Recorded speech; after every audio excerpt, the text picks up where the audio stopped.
indeed. Now we found a little vine snake. There it goes. Now this little snake is so agile through the trees. See if we can see which way it goes. We might get a better view of it. Wow, it's so well camouflaged. Just trying to see which direction it's going. Hold on.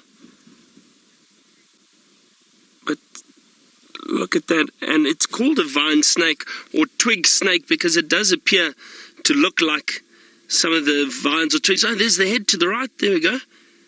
There it is. How well camouflaged is that? You'll see it will move shortly. And it does move as if it's a branch or twig blowing in the wind. You see it kind of staggers slightly and rocks from left to right, but there it is. That's the head. There it goes. Oh, awesome. So well camouflaged. Look at that. You can see the tongue darting in and out.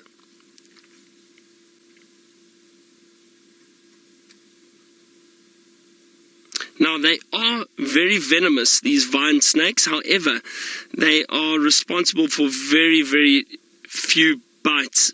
They're placid snakes and they choose to move away very quickly when disturbed. They don't really bite people. They are back-fanged, very small mouth, so very similar temperament to the worm slug or the tree snake. But very appropriate name, the vine or twig snake. That's what its name is. And look at that. That is great. Well done, Craig, for following it. There you can see that beautiful head. You can see that beautiful head very, very clearly. And I think it's going to disappear shortly. We won't be able to see it. But as Craig comes out slowly, I just want you to have a look at this thick tree that we found it in. It was actually, I'll show you, look how it disappears there. Now, it wasn't a very big snake. I'll show you how big that snake was, and you'll be amazed. It was probably only about this big, that little vine snake, very, very small. So not long at all, very thin, probably the thickness or width of my finger.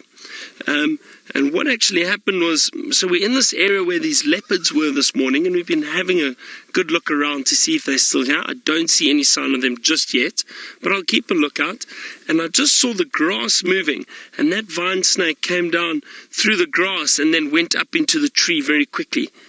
But incredibly well camouflaged. If it didn't move, we wouldn't have seen it. But what a lovely sighting, a lovely, lovely snake, really beautiful snake. I'm so glad we got to see that. I have not seen a vine snake for a few years, actually. Right, now, to find a leopard. To be honest, I think those leopards moved out of the area. And the reason why I think so is because I think with all that activity, with there were wild dogs around this morning. They chased these leopards. The leopards were up in a tree. I think it would have caused them to be a little bit nervous and uneasy. Leopards try and avoid other predators as much as possible. So I think maybe they moved off. But we will have a good look around here and see what we can find. I wonder if we can see that vine snake again from this angle, perhaps. Let's just have a quick look here. Let me see. It is there, Craig, on the main branch, the center one. Just look to the right, and you'll see. Go right, down, down, down, down, down. It is there. It's hanging there. Have you got him? There we go. Look at that. How well camouflaged is it? Amazing. Oh, that's a lovely, lovely spot. That's really great. I mean, just look how well camouflaged, lying dead still. It does appear to look like one of the branches. I mean, look at that. Similar coloration. Small head, very pointed snout, and actually quite small eyes.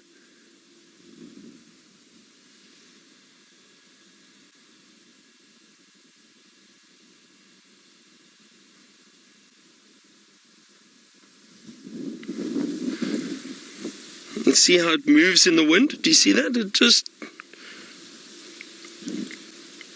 I'm so glad some of you are enjoying the snake sighting as much as I am, because we don't get to snakes. We don't get to snakes. We don't get to see snakes very often. So when we do find them, and I was saying this morning, for some reason, there has been a lot of snake activity. I must have seen 5 or 6 different sets of snake tracks this morning, just crossing the road, if not more. 8 or 10. There's a lot of snake activity at the moment. I'm not sure why, but look how well it blends in with that tree.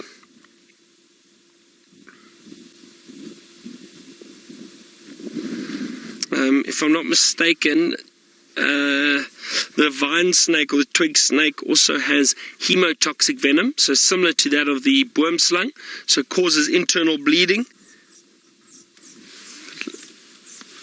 Look at that. I mean, it just blends in so well. So it does cause internal bleeding, and but like I said, I don't know of any records of them biting anyone. There's probably 1 or 2. Very, very few people get bitten by these snakes. They tend to move off quite quickly.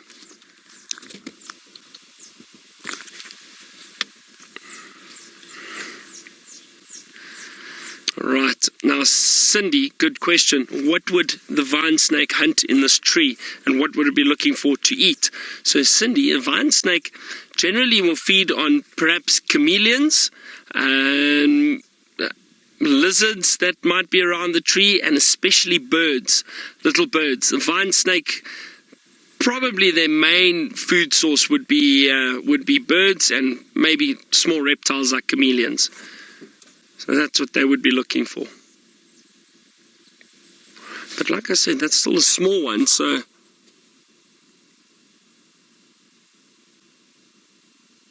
I really cannot believe how well camouflaged it is. It is amazing.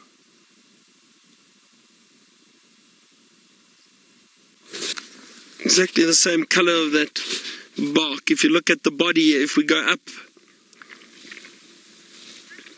I mean, just going up a little bit higher, Craig, just look higher than that.